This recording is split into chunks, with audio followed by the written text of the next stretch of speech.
And so here is my first sample with the brand new FDR-AX33. Smaller sensor than the AX100, but a lot of advantages with regard to size of the physical body, higher bit rate, and of course that balanced optical steady shot.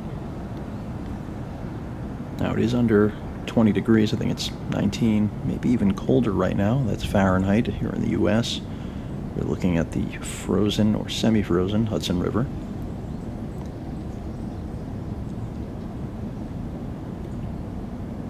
And this should give you a fairly good idea of what this camcorder is capable of, both with regard to video quality as well as audio.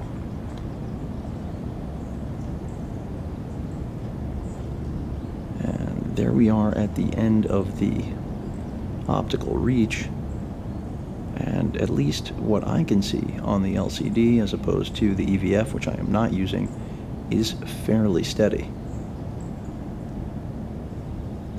And considering I am shaking because of how cold it is, despite how heavy the jacket is that I'm using, that is impressive.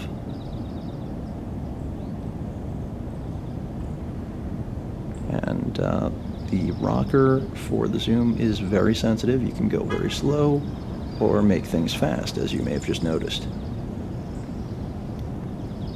And this camcorder does have a fairly wide starting point, about 29 millimeters, so you really can still get the wide shot, as well as now reach to things with stability that you could not do handheld with the AX100 before it, which of course does have a larger sensor but no balanced optical steady shot, and it's a bigger camcorder. Does have built-in neutral density filters, but this is, I would say, another beast altogether, aimed at the everyday consumer looking to step into 4K. The AX100, an early adopter enthusiast product, no question about it. So smaller sensor here, but definitely some major benefits with the balanced optical steady shot and smaller form factor and higher bit rate. 100 megabits per second at 4K at 30p, which we will eventually see in the AX100 as well. But until we do, this is, at least right now, the highest bit rate you're going to see from Sony in a camcorder. At least at the consumer level, is what I should point out.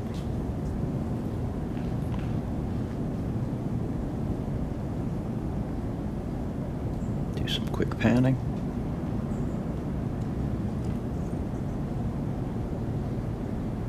Which is generally a nightmare for 4K video.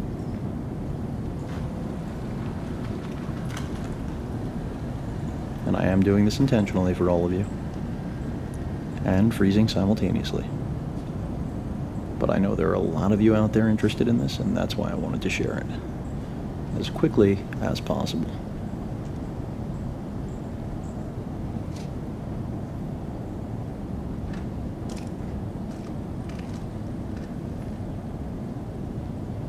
And again, I will reiterate, I am shaking quite a bit. And if I was using the EVF, this would be even more stable. Give you one more wide shot, and hopefully this gives everyone a pretty good idea of what the FDR-AX33 can do.